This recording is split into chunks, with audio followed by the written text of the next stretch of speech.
Bab 996. Iya, dia adalah orang di balik semua yang terjadi baru-baru ini. Kami pikir dia hanya beruntung, tapi ternyata dia punya satu atau dua trik di balik lengan bajunya. Edward berkata sambil terengah-engah kesakitan. Damien menolak untuk mempercayai apa yang baru saja dia dengar dari kepala pelayan. Apakah kamu yakin? Dia hanya seorang yatim piatu. Dia tidak memiliki koneksi dan sumber daya apapun. Tidak mungkin dia yang berada di balik semua ini. Aku tidak percaya dia berhasil mengalahkanmu. Saya sama terkejutnya dengan Anda, Tuan Damien. Tapi ingat bahwa pria itu masih memiliki darah Garrison di dalam dirinya. Dia pasti melakukan hal-hal luar biasa. Selama dia memiliki garis keturunan kita, dia pasti akan mengguncang dunia, satu hari. Edward mencoba mendaftarkan gravitasi masalah kepada tuannya yang skeptis. Benar, bagaimanapun juga, dia adalah Garnisun. Seberapa buruk seseorang dari keluarga kita. Bahkan bajingan Garnisun lebih baik daripada orang biasa, Damien mengakui. Untuk orang-orang seperti dia yang tumbuh dalam keluarga terkemuka, mereka selalu menghubungkan kesuksesan dengan garis keturunan seseorang. Tidak pernah masalah usaha individu setiap kali seseorang melakukannya dengan baik dalam hidup. Jadi, wajar bagi mereka untuk memberikan pujian kepada Garnisun daripada mengakui kemampuan Levi sendiri. Saya yakin ayah dan kakek akan menyambutnya kembali ke keluarga setelah mereka mengetahui kesuksesannya. Ya, semua orang di keluarga memiliki prestasi yang luar biasa, tetapi kami tidak akan menolak orang jenius seperti dia yang bergabung dengan kami. Ada masih cara di mana bajingan itu bisa melayani keluarga, kata Damien. Generasi muda di klan Garrison berbakat dan kompeten, dan mereka setidaknya 50 teratas di Erudia. Mereka semua pantas mendapatkan nama keluarga. Fakta bahwa Levi bisa mengalahkan mereka berarti dia tidak bisa diremehkan sama sekali. Tuan Damien, dia mungkin berprestasi, tapi dia terlalu arogan untuk kebaikannya sendiri. Dia tidak menghargai keluarga Garnisun, bahkan Anda atau Tuan Tyrone. Dia bahkan ingin saya menyampaikan pesan kepada Tuan Tyrone. Dia bilang kita akan menyesal ketika dia pergi ke kediaman keluarga Garrison. Edward mengeluh. Di ujung yang lain, Damien membanting tinjunya ke meja. Ayo lagi, apa yang dia katakan? Benar saja, seorang bajingan selalu bajingan. Dia mungkin berbagi darah bangsawan kita, tapi dia jelas tidak murni. Aku seharusnya tidak mengharapkan sesuatu yang baik untuk keluar dari seorang bajingan yang dibesarkan di lingkungan yang dipertanyakan, lingkungan. Dia tidak ada apa-apanya dibandingkan dengan kita. Dan karena dia tidak menghormati keluarga, saya hanya bisa mengatakan itu adalah kerugiannya. Dia tidak akan pergi jauh dengan sikap angkuhnya. Harga dirinya dan pikirannya yang sempit akan menjadi kehancurannya. Damien berteriak ke telepon. Damien mengangguk lemah pada ledakan pria itu. Saya setuju, Tuan Damien. Harga dirinya jauh lebih besar daripada prestasinya. Dia perlu tahu bahwa Southampton hanyalah bagian kecil dari dunia. Mendengar ini, pria lain tertawa bangga. Tentu saja, dia akan tutup mulut begitu dia melihat apa yang bisa dilakukan oleh klan Garnisun kota Auckland dengan matanya sendiri. Bajingan ini perlu memperluas wawasannya daripada menjadi terlalu penuh dengan dirinya sendiri. Tunggu sampai dia menghadapi seseorang yang lebih kuat dari dirinya sendiri. Kalau begitu, apa yang harus kita lakukan, Tuan Damien? Haruskah kita tetap membunuhnya? Edward bertanya. Tidak, mengingat kemampuannya sekarang, dia tidak akan membuat malu keluarga lagi. Kami akan mengampuni dia untuk saat ini, jawab Damien. Lalu apa yang harus kita lakukan padanya, Tuan Damien? Jeda sedikit datang dari sisi lain sebelum Damien akhirnya berbicara. Karena dia sangat egois dan memperlakukan keluarga sebagai lelucon, aku akan memberinya pelajaran sendiri. Mata kepala pelayan itu berkilauan dengan harapan ketika dia mendengar Damien menangani ini sendiri. Edward sudah muak dengan Levi Garrison dan sikapnya yang sombong. Sekarang putra Tyrone terlibat secara langsung, seseorang akhirnya bisa membalas apa yang telah dilakukan Levi padanya. Bab 997. Aha, itu sebabnya bajingan itu berani menantang kita. Dia bos Morris Group. Damien berseru setelah melakukan beberapa penggalian ke latar belakang Levi. Dia akhirnya mengerti mengapa Levi punya nyali untuk menjadi begitu menjengkelkan. Meskipun hanya sedikit orang yang tahu bahwa Levi adalah kepala grup Morris, tidak butuh waktu lama bagi klan Garnison untuk mendapatkan informasi itu. Mendengar nama itu, Edward membelalakkan matanya karena terkejut. Morris Group, bahkan Triple Group di Daxia tidak cocok untuk perusahaan itu. Praktis mendominasi segalanya. Yah, memang benar bahwa grup Morris memiliki beberapa substansi. Tapi itu tidak berarti Levi dapat menganggap enteng keluarga Garrison. Grup Pinnacle Ayah di Southampton jauh lebih unggul. Saya akan memberitahu perusahaan untuk mengakuisisi grup Morris. Saya yakin Levi Garrison akan datang memohon dengan berlutut dalam waktu singkat. Ini akan menjadi harga yang harus dia bayar karena mengacaukan keluarga Garrison. Damien tertawa penuh percaya diri saat dia membayangkan Levi memohon belas kasihan. Keesokan harinya, Levi dan ibunya memulai perjalanan pulang mereka bersama dengan para Beast and the Amethyst Guard. Levi tenggelam dalam pikirannya, memikirkan pertemuan yang dia alami kemarin. Kerutan muncul di alisnya. Tak lama, dia akhirnya memecah kesunyian. Ibu, apakah kamu merindukannya? Emma dikejutkan oleh pertanyaannya yang tiba-tiba. Dia menoleh ke arah putranya dengan enggan, mencoba memikirkan bagaimana dia harus menjawab dengan cara yang tepat. Apakah kamu masih ingin menikahi Tyrone?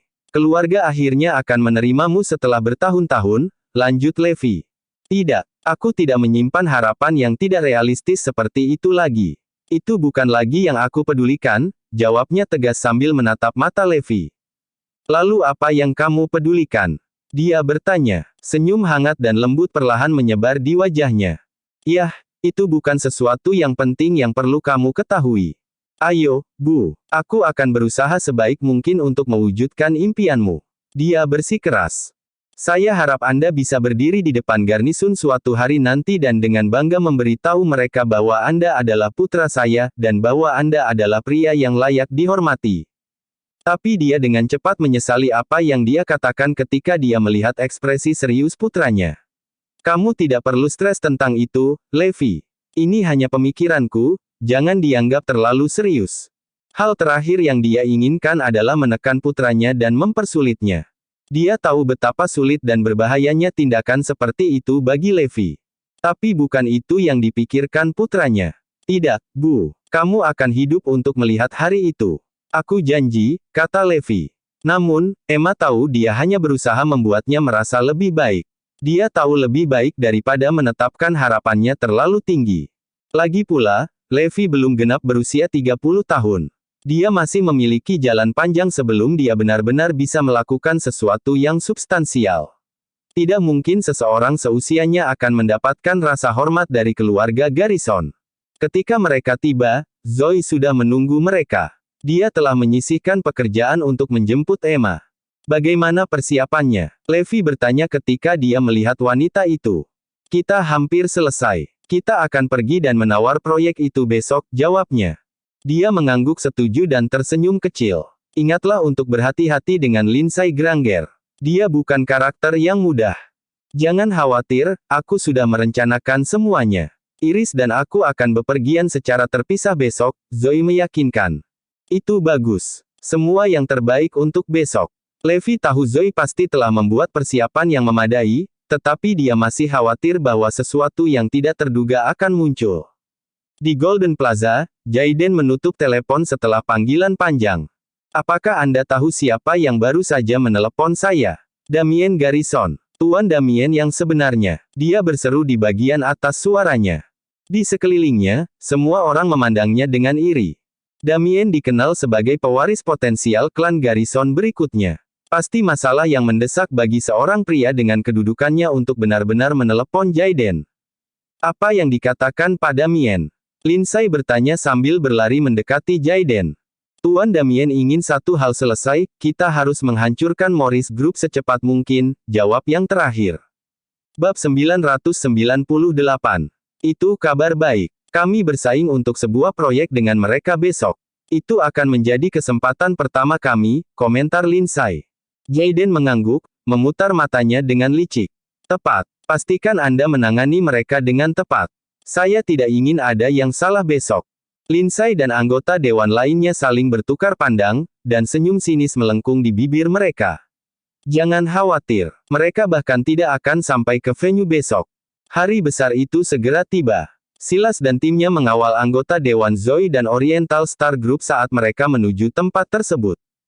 Silas, pastikan tidak terjadi apa-apa pada siapapun. Seseorang mungkin mencoba menghentikan kita di jalan, Zoe mengingatkan mereka sebelum mereka pergi. Wanita itu menolak untuk membiarkan hal yang sama terjadi lagi. Dia pernah ditahan oleh pesaingnya ketika dia sedang dalam perjalanan ke venue dan melewatkan acara penawaran karena insiden itu. Dia telah tertipu sekali, dia tidak akan jatuh ke dalam perangkap yang sama lagi. Nona Lopez, yakinlah semuanya akan baik-baik saja. Kami akan memastikan semua orang tiba dengan selamat, jawab Silas dengan tenang. Dalam waktu singkat, konvoi Oriental Star Group berangkat ke tempat tersebut. Untuk memastikan tidak akan terjadi apa-apa, Iris mengambil rute berbeda menuju tujuan. Tidak ada orang lain di perusahaan yang mengetahuinya kecuali Zoe. Meskipun semuanya telah direncanakan dengan cermat, Zoe masih memiliki firasat bahaya yang akan segera terjadi saat dia duduk di dalam mobil. Kelopak matanya terus berkedut, dan dia tidak bisa menahannya lebih lama lagi, dia perlu memastikan semuanya. Silas, bisakah kamu memeriksa dan melihat apakah semuanya baik-baik saja di luar sana? Semuanya terlihat baik-baik saja, jawab pengawalnya setelah mengamati sekeliling. Tiba-tiba, seorang penjual becak muncul entah dari mana. Salah satu mobil tidak berhasil berhenti tepat waktu, menabraknya dengan kekuatan penuh. Tabrakan itu membuat penjual itu terbang sejauh 3 hingga 4 meter sebelum pria itu akhirnya membenturkan kepalanya ke jalan aspal yang dingin. Jalan abu-abu segera ternoda merah saat darah menyembur keluar dari tubuh pria itu. Seluruh armada Oriental Star Group menarik rem darurat, semua orang tercengang. Wajah Zoe menjadi pucat, sesuatu telah terjadi seperti yang dia harapkan. Dia tahu Pinnacle Group tidak akan membiarkannya lolos semudah itu. Apakah semua orang baik-baik saja? Zoe berbalik dengan panik, memeriksa apakah ada yang terluka. Jadwal mereka telah terpengaruh karena kecelakaan itu, dan Pinnacle Group berhasil mendapatkan apa yang mereka inginkan, tetapi Zoe tidak ingin sesuatu terjadi pada siapapun, baik itu teman atau musuh. Semua orang turun dari mobil, dan beberapa orang bergegas menuju penjual yang tergeletak di tanah. Silas memeriksa denyut nadi pria itu dan tatapan ketakutannya perlahan mengikuti ke arah Zoe. Miss Lopez. Dia pergi. Langkah Zoe goyah, lututnya lemas mendengar berita itu. Dia tidak percaya Pinnacle Group akan membunuh seseorang untuk menghentikannya. Apakah mereka benar-benar merencanakan semua ini? Seberapa kejamkah orang-orang itu? Ini bukan pertama kalinya seorang pesaing menargetkannya, tetapi tidak ada yang pernah berusaha keras untuk menghalangi jalannya. Pinnacle Group adalah yang pertama melakukannya. Seseorang tolong, mereka baru saja menabrak seseorang. Dan pria itu sekarang sudah mati. Teriak seorang pejalan kaki. Segera, kerumunan besar bergegas, mengepung Zoe dan yang lainnya. Mereka telah maju dengan pisau dapur, siap untuk membalas dendam atas nama pria itu. Kamu tidak akan lolos begitu saja. Kami akan memastikan kamu membayarnya. Teriak orang-orang yang marah. Itu bukan salah kita. Dia yang tiba-tiba keluar dari persimpangan. Dia yang menabrak kita. Zoe mencoba menjelaskan situasinya. Namun, permohonannya hanya memperburuk situasi, dia telah membuat mereka semua semakin marah. Tidak ada kamera pengintai di sekitar area itu, dan kebetulan becak itu bergegas keluar di titik buta dashboard mobil. Tidak ada bukti untuk apapun yang dia klaim. Omong kosong. Kami melihat semuanya dengan mata kepala sendiri. Kalian pukul dia. Jangan salahkan orang mati atas apa yang kamu lakukan. Salah satu pria berteriak. Iya, kami semua adalah saksi. Kamu tidak akan lolos begitu saja. Yang lain berteriak. Bab 999. Darah Silas menjadi dingin saat melihat orang-orang yang marah itu. Ini semua salahku. Aku jelas melihat pria itu di sana. Tapi aku tidak menyangka dia akan lari begitu saja. Astaga, apa yang harus saya lakukan? Miss Lopez, apa yang harus kita lakukan sekarang? Dia bertanya dengan suara lemah. Pikirannya menjadi kosong, dia tidak bisa memikirkan cara untuk mengeluarkan mereka dari kekacauan ini. Tidak ada yang bisa kita lakukan. Ini semua sudah direncanakan. Mereka melakukannya untuk menjauhkanku dari acara itu, kata Zoe sambil menghela nafas pasrah. Satu-satunya hal yang dia khawatirkan sekarang adalah bahwa seorang pria yang tidak bersalah telah kehilangan nyawanya karena perselisihan antara Pinnacle Group dan dia. Jika dia tahu bahwa semua ini akan mengorbankan nyawa seorang pria, dia akan menyerah pada proyek ini dengan mudah. Tapi dia juga tahu bahwa Iris akan tetap datang ke acara itu. Dia dan Iris telah meramalkan sesuatu yang buruk akan terjadi, dan mereka telah menyusun rencana anti peluru. Bahkan jika Zoe tidak datang ke venue, Iris akan tetap ada di sana. Kalian tidak perlu khawatir. Saya tidak akan melarikan diri. Saya akan menyelesaikan ini dengan benar, kata Zoe kepada orang banyak. Bagaimanapun, pria ini telah mati karena dia. Dia mengambil sendiri untuk melihat ke dalam kecelakaan itu. Sementara itu, sebuah mobil melaju di sepanjang jalan di pinggiran kota. Iris berteriak ketika dia diberitahu bahwa sesuatu telah terjadi pada Zoe. Wanita itu sedang dalam perjalanan menggunakan rute lain ketika dia mendapat berita tentang kejadian itu. Mobil yang dia duduki direm untuk berhenti ketika beberapa pria berpakaian hitam tiba-tiba muncul di hadapannya, menghalangi jalannya di tengah jalan. Miss Annabelle, maaf, tapi kami harus mempersingkat perjalanan Anda. Jangan khawatir, itu hanya akan memakan waktu 2 jam, itu jika Anda bekerja sama dengan kami, kata salah satu dari mereka sambil mendekat ke jendela mobil. Iris tahu persis apa yang mereka lakukan. Tak perlu dikatakan bahwa yang mereka inginkan hanyalah menghentikannya dari penawaran untuk proyek tersebut. Fakta bahwa orang-orang ini mengetahui tentang rutenya mengejutkannya. Sekarang pria-pria ini menghalangi jalannya, tidak mungkin baginya untuk keluar dari ini. Satu-satunya hal yang bisa dia lakukan adalah melakukan apa yang mereka minta. Maafkan aku, Zoe. Iris menghela nafas. Di tempat tersebut, semua anggota dewan dari Pinnacle Group sudah berkumpul tepat waktu. Jayden dan Lindsay mengangkat kepala mereka tinggi-tinggi saat mereka melihat sekeliling. Acara akan segera dimulai. Banyak perusahaan besar berkumpul setelah mengetahui bahwa proyek tersebut terbuka untuk ditawar.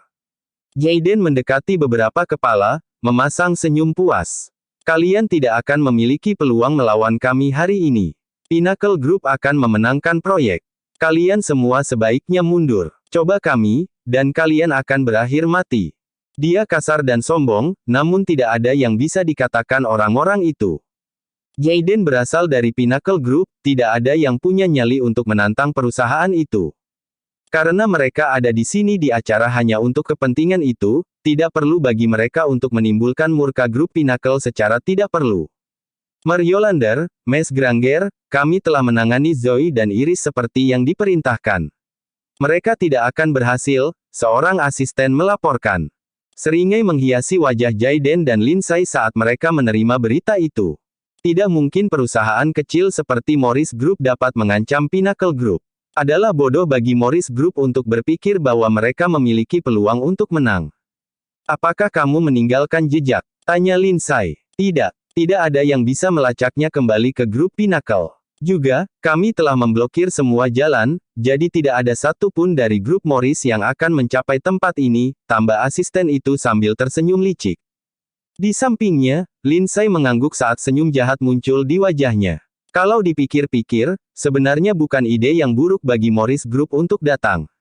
Mereka bisa menghibur kita jika mereka dipermalukan di sini hari ini. Tapi, oh well, mereka bahkan tidak bisa sampai di sini sekarang, disayangkan. Iya, mereka akan kehilangan proyek dari kita bahkan jika mereka datang. Hanya masalah waktu sebelum Morris Group menjadi milik kita. Jayden setuju. Tepat ketika keduanya sibuk berbicara tentang menjatuhkan Morris Group, Yale Freeman, orang yang bertanggung jawab atas proyek itu, berjalan mendekat. Maryolander, Miss Granger, kita akan mulai. Bisakah kita duduk? Dia bertanya dengan sopan. Jayden melemparkan senyum polos kepada pria itu dan bertanya, oh, bukankah kita masih menunggu Morris Group? Yale memberi isyarat untuk mengundang mereka masuk saat dia berdeham. Sebenarnya, grup Morris mengalami kecelakaan ketika mereka sedang dalam perjalanan. Saya rasa mereka tidak akan bisa melakukannya. Tepat ketika Jayden dan Lindsay hendak masuk, suara memekakkan telinga terdengar dari atas, menyebabkan semua orang memiringkan kepala ke arah langit. Cepat, lihat ke atas, lihat ke langit, seseorang berseru kaget. Bab 1000. Suara berombak bergema di tempat itu ketika beberapa helikopter pribadi melayang di langit. Bilah rotor berputar tanpa henti, dan suaranya semakin keras seiring berjalannya waktu. Semua orang mendongak dan menyipitkan mata saat melihat helikopter terbang dengan pola aneh di langit. Ternyata helikopter-helikopter itu sedang membuat skywriting. Kelompok Morris. Semua orang terkejut ketika mereka melihat apa yang tertulis di langit. Apakah helikopter ini dari Morris Group? Jayden dan Lindsay bertukar pandang khawatir saat mereka melihat semuanya terjadi di depan mata mereka. Mereka telah melakukan semua yang mereka bisa untuk menghentikan Morris Group mencapai tempat itu, tetapi tidak pernah dalam imajinasi terliar mereka mengharapkan mereka tiba dengan helikopter pribadi. Helikopter pribadi meluncur ke depan dan akhirnya bersiap untuk turun, menciptakan riak angin kencang saat pilot menurunkan mesin ke tanah. Semua orang mencoba berdiri tegak, menundukkan kepala saat helikopter semakin dekat. Angin mengirim semua debu bertiup ke wajah mereka, dan orang-orang terpaksa menutup mata karena angin semakin kencang. Banyak yang mulai berlindung dan mencari perlindungan saat angin kencang. Ironisnya, Jayden yang mengaku memiliki darah bangsawan justru menjadi orang pertama yang melarikan diri. Bahkan, dia merangkak seperti pengecut karena dia tahu dia akan mati jika dia tidak segera melarikan diri. Rahangnya ternganga saat melihat pekerja Morris Group turun dari langit. Anak buahnya telah memblokir semua jalan menuju tempat itu, namun dia masih salah perhitungan. Morris Group telah menerbangkan orang-orang dengan helikopter pribadi untuk sampai ke tempat tersebut. Begitu helikopter mendarat dan memposisikan diri di depan tempat itu, Levi dan Kirin turun dan berjalan menuju tempat yang acak-acakan. Levi Garrison. Lindsay bergumam tak percaya. Dia Levi Garrison. Pak Damien bilang dia pemilik Morris Group. Tapi bagaimanapun, Pak Damien bilang dia bukan siapa-siapa. Morris Group akan segera menjadi milik kita, ejek Jayden. Lindsay tidak menjawabnya. Kebencian dan dendam terpancar di matanya saat tatapannya menelusuri pria itu. Levi Garrison. Segalanya akan menjadi menarik. Tepat waktu, seru Levi sambil berdiri di depan orang banyak. Namun, Yale tampaknya tidak senang melihatnya. Pria itu secara pribadi lebih suka mempercayakan proyek tersebut kepada Pinnacle Group, dia tahu dia tidak bisa berada di pihak yang salah dengan perusahaan itu. Sekarang setelah Morris Group tiba, Yale terjebak dalam posisi yang sulit. Namun proses lelang tetap harus berjalan sesuai rencana. Baiklah, karena semua orang di sini, mari kita mulai. Yale memimpin semua orang masuk. Di belakang Levi, Jayden dan Lindsay datang cukup dekat sehingga dia bisa mendengar mereka. Sebaiknya kamu berhenti sebelum keadaan menjadi buruk. Kamu tidak tahu siapa yang akan kamu hadapi. Pinnacle Group bukanlah perusahaan yang bisa kamu mainkan. Jayden memperingatkan. Kami akan mengakuisisi Morris Group dalam waktu singkat. Tidak ada gunanya bersaing dengan kami. Lindsay menambahkan saat dia mencoba mengikuti langkah Levi. Namun, sikap acuh tak acuh Levi membuatnya marah. Apakah kamu mendengarku? Menyerahlah sekarang. Ini untuk kebaikanmu sendiri. Aku tahu kamu bos Morris Group, tapi jangan melebih-lebihkan dirimu sendiri. Musuh yang kamu hadapi jauh lebih kuat dari yang kamu kira, dan dunia lebih besar dari yang bisa dibayangkan oleh otak mungilmu. Jayden juga menyela, saya mendengar bahwa Anda tidak menghargai keluarga Garrison. Jangan kekanak-kanakan. Anda hanya melihat sedikit dari apa yang mereka mampu. Anda harus realistis. Berhenti bersikap sombong. Petik 2. Levi berhenti tiba-tiba di pintu masuk venue dan mengalihkan pandangannya yang menghina ke arah mereka. Saya pikir kalian harus berhenti di sini. Tidak mungkin kalian masuk, katanya. Mata Jayden dan Lindsay melebar keheranan saat mereka menatapnya. Semua orang yang mendengarnya semua berbalik dengan bingung. Apa? Siapa kamu untuk melarang kami masuk? Lindsay diinterogasi. Di depan mereka, Yale menghentikan langkahnya dan berjalan mendekat. Dia tahu Levi tidak berhak menghentikan Jayden dan Lindsay. Kirin, awasi mereka. Pastikan mereka menjauh, perintah Levi dengan nada mendominasi sambil menatap keduanya dari sudut matanya. Bersambung.